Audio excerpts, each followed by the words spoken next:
Olá, gente, boa noite para vocês. Hoje eu vou pegar uma mensagem muito boa para vocês, tá bom? Se você achar que tá por certo, você vai deixar um coraçãozinho bem vermelho,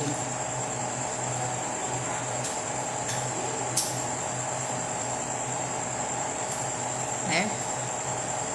Vou ler uma palavra para vocês aqui sobre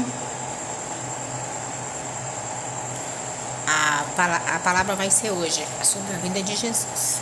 Bom, eu vou ler aqui alguns versículos na Bíblia, no livro de Mateus, tá? 24, capítulo 24. Vou ler aqui. Tô com a Bíblia na mão aqui, gente. E versículo 36, o versículo, tá? Que diz assim, sobre todas essas coisas que estão acontecendo no mundo, né? Que ninguém sabe, ninguém viu, nem sabe por quê, a causa, né? Mas é bíblico, tá escrito aqui, ó. Tá escrito aqui no livro de Mateus, capítulo 24 e o versículo 36, que diz assim, nesse versículo 36 do livro de Mateus, capítulo 24. Mas daquele dia e hora ninguém sabe, nem os anjos do céu, mas unicamente meu Pai.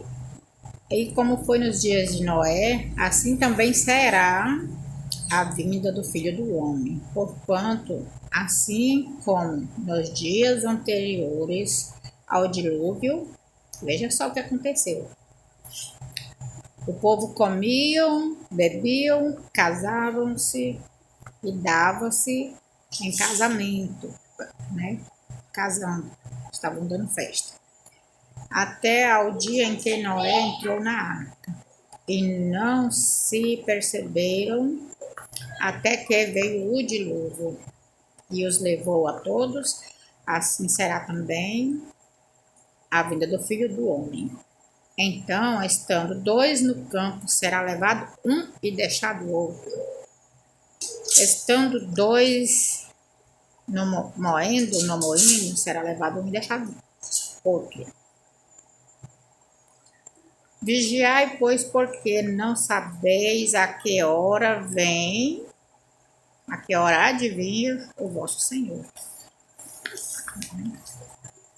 Bom, gente, aqui tá falando que a vinda de Jesus, ninguém sabe o dia. Eu vou colocar a Bíblia aqui na minha perna, porque eu tô sentada no banco da mesa. Ninguém sabe o dia e a hora da vinda de Jesus, por quê? A vinda de Jesus vai ser semelhante ao dilúvio dos tempos de Noé, né? Que o povo, Noé avisava, preparam-se, arrependem-se,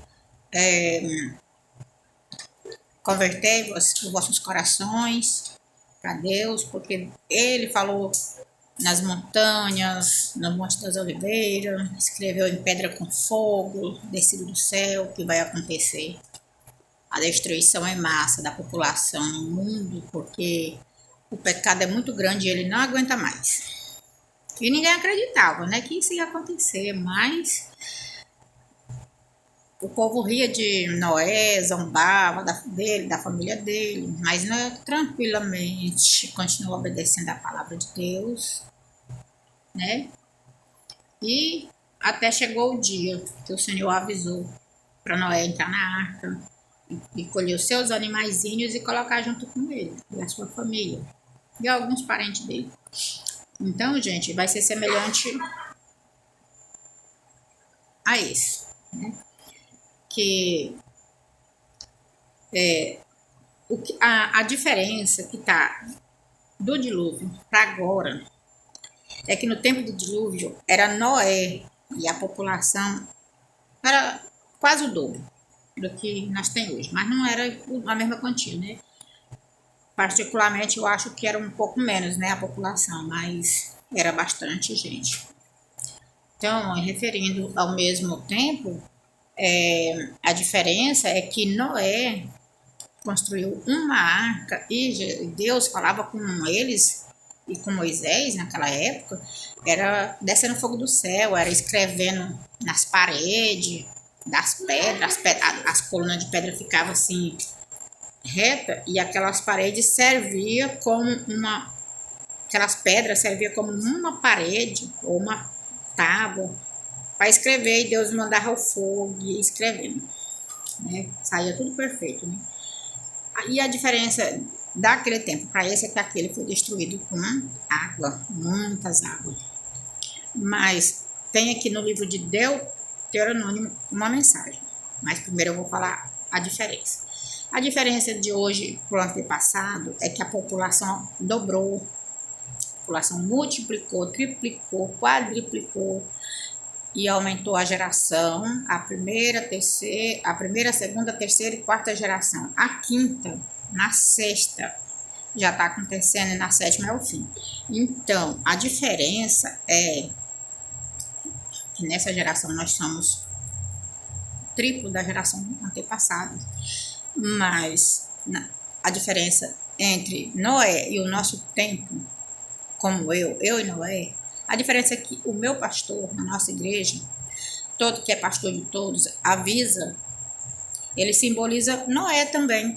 É como se ele fosse Noé avisando: prepara-te que Jesus está voltando. Quem quer aceitar Jesus hoje para nascer de novo, arrepender dos seus pecados, aceitar ele como seu Salvador, que foi a oportunidade que Jesus deu para nós depois que ele veio para a terra, né? Ser um ser humano como nós.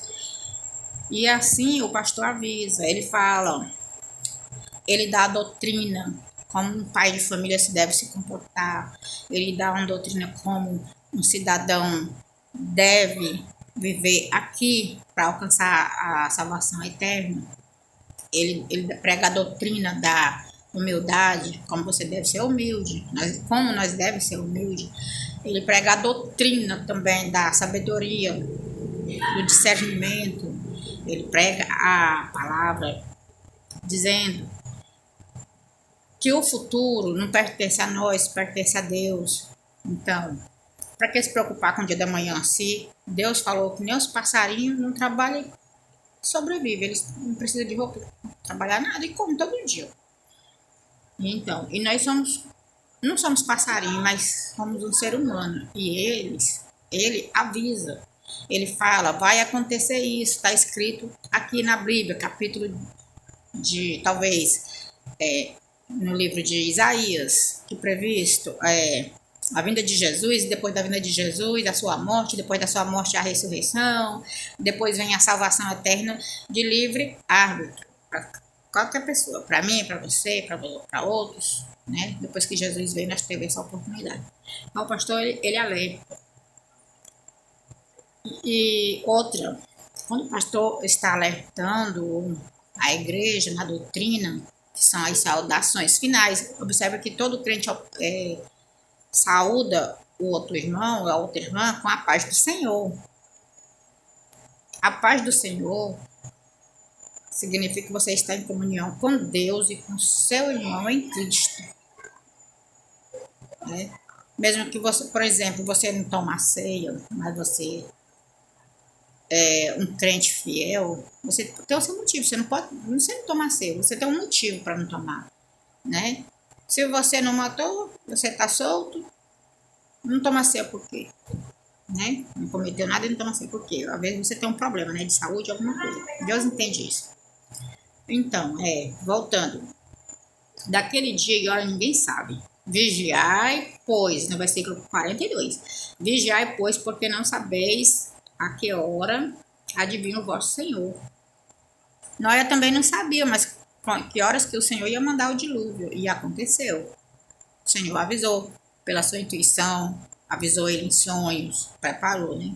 E assim, nós não temos o Noé, mas nós temos um pastor para nos alertar as salvações finais da nossa geração futura, que é o tempo que nós vivemos. Observe, se ninguém sabe o tempo, Se ninguém sabe o tempo, o dia, a hora, mas ele manda nós vigiar. Vigiar significa o quê? Nós se converter, andar sempre na presença de Deus, pedir perdão para o seu próximo, para a sua família, congregar mais na igreja, participar da ceia,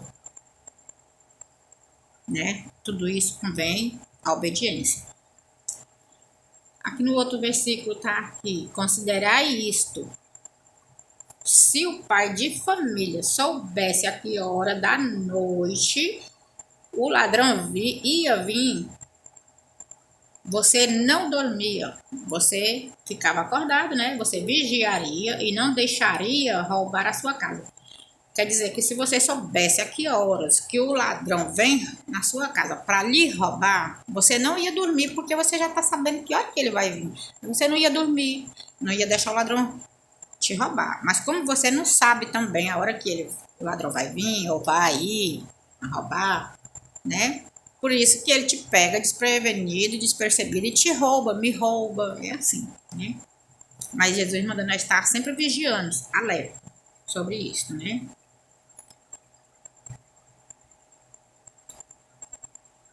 E por isso estáis apercebidos também, porque o Filho do Homem adivinha a hora em que ninguém penseis, né? Pode ser agora, eu estou lendo isso aqui agora, neste momento, né? Esse livro de Mateus 24, 36 a seguir, até 47, eu leio. Se eu soubesse a hora, talvez eu nasceria de novo, né? Mas não existe essa possibilidade. Então, o meu direito é só estar aqui, ó. Ler a Bíblia, seguir o espaço dela, né? O espaço da Bíblia. E quem é, pois, o servo fiel e prudente que o seu Senhor constituiu sobre a sua casa para dar o sustento a seu tempo? Assim também é Deus.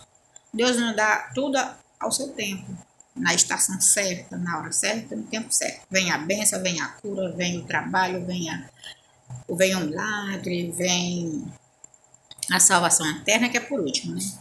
Pois é. E bem-aventurado é aquele servo que o Senhor, quando vier, meu amigo, o Senhor achar servindo assim, ó. Em verdade vos digo que o porá sobre todos os seus bens. Viu? O que o Senhor falou? Em verdade, ó, bem-aventurado aquele servo que o seu Senhor, quando vier, achar servindo assim. Em verdade, eu vos digo que o porá sobre todos os seus bens. Né? Que maravilha, né? A pessoa, se Jesus chegar hoje, eu estar lendo a Bíblia aqui, ele chamar a Margarete embora pro céu agora e me levar e me botar sobre todos os seus bens.